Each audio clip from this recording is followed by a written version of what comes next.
Rejection was my biggest fear for the longest time until I faced it head on this year, but not in the way that I thought I would. Hello everyone, welcome back to another new video. For those who don't know me, my name is Adrian Nuno. I am a full-time video creative based out of Chicago. Please consider subscribing as I post new videos every single month. I cannot believe we are already more than halfway through the year, and so much has happened since the start of 2025. For starters, I turned 29 years old. We have also finished production completely on my latest short film, Final Frame, which is now currently being submitted to festivals, and we're gonna see how it performs there. I am so proud of this project and everything that went into it. If you want to keep up with the process of how we do at festivals and more information regarding the project, you can find out all about that on my Instagram at Adrian the Nuno Twin. In addition, we also launched the new season of the podcast I do with my twin brother called Twin Spin. We are already a few episodes in, and we're releasing a new episode every 2 weeks up until the last episode in October. But if you want to keep up with all the guests that we have for this new season, as well as the chats that Andrew and I have every week, I'll put a link to the playlist right here.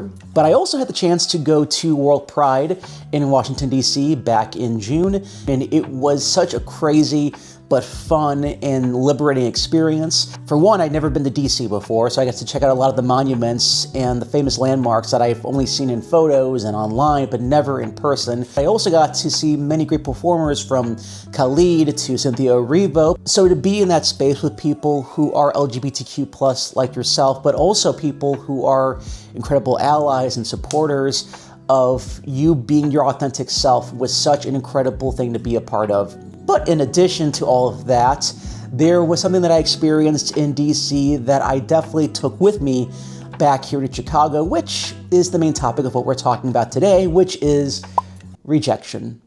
Growing up, I always felt like rejection was the worst thing that could ever happen to me. And that was one of the big reasons why I was so selective, particular about certain things that I did growing up, whether it was avoiding social events as much as I could during my early childhood, or not raising my hand in class a lot because I was afraid that I was going to say something stupid, or I was going to give the wrong answer, or what I was going to say was not going to be the best possible thing I could have said. Now, of course, there were still some things that I had to go through in childhood, early adulthood that involved rejection, especially when it came to applying for jobs, where I experienced rejection.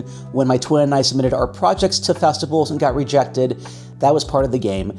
And on those instances, it's unavoidable. But I think one of the biggest areas of rejection that I avoided for the longest time was going up to someone in a bar and talking to them.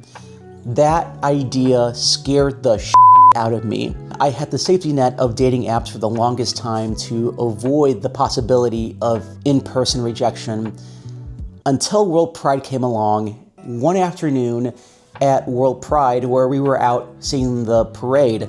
And I remember at one point, cell service was just non-existent. It just stopped working. I could not get out to anybody on any of the apps. I couldn't even text a lot of the people that I had met in DC. So with my safety net vanishing, I knew I had only one option left if I wanted to make any further connections in DC, and that was interacting with people face to face and gaining the courage to go up to somebody and talking to them. And I remember the first interaction I had at a bar was terrifying. I think what became such a pivotal moment for me to actually go and do that first interaction was seeing one guy at a bar that I thought was just so cute, so handsome.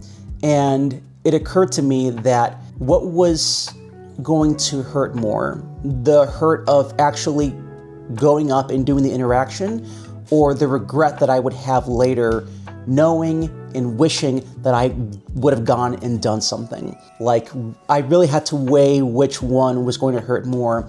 I think what ultimately pushed me to go and do that interaction was knowing that the pain of regret was going to hurt more than the pain of dealing with the anxiety of going up to that person, knowing fully that rejection could very well happen in this moment. And I remember walking over to that guy Like, so many things were going through my head of, what's my opening line? What am I gonna say? What if we run out of things to talk about? How do I keep the conversation going? Like, so many different questions were going through my mind until I got in front of them, looked them straight in the eye, opened my mouth, and started to speak. And I ultimately just went up and introduced myself, and I asked how their night was going. I asked what they had done previously in the day, and from there it turned into a very nice, positive conversation. Nothing more really came of that. We didn't really exchange numbers or anything, but it was still just a nice conversation that I had with somebody, and that's really the best thing I could have asked for from taking that first leap. And it gave me the courage to keep going and trying again and seeing where it could get me. Now, of course, they were not all winners. I remember there was one guy I went up to and I just said, "How's your night going?" And he just said, "Good," with like a very deadpan face, and then he just walked away. And I remember after that moment happened, I was just like, oh, they can't all be winners. You know, it hurt a little bit to have that happen in the moment, but then I remember after that happened, I was like, the rejection that I just experienced really wasn't as bad as I thought it was gonna be. Like, the world didn't end, I'm still right here.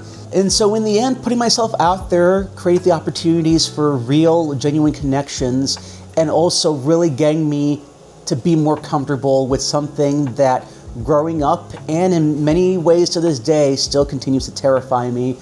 But you can read all the books you want about handling rejection, listen to all the podcasts, and watch all the YouTube videos you can about rejection. But at the end of the day, nothing will replace going out there and just taking the risk, even though rejection could still very well happen. And it certainly did happen for me.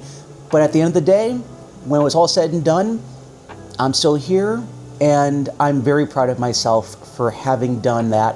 And I'm hoping that I will get to do that a lot more this year. And I guess in some ways I have to thank crappy cell service in DC for being the catalyst to really push me to go and do that more, because I think I definitely would not have done that had I had the clutch of those dating apps to use. So if rejection terrifies you, remember, it's often the doorway to something better. Embrace the risk, and you just might surprise yourself along the way.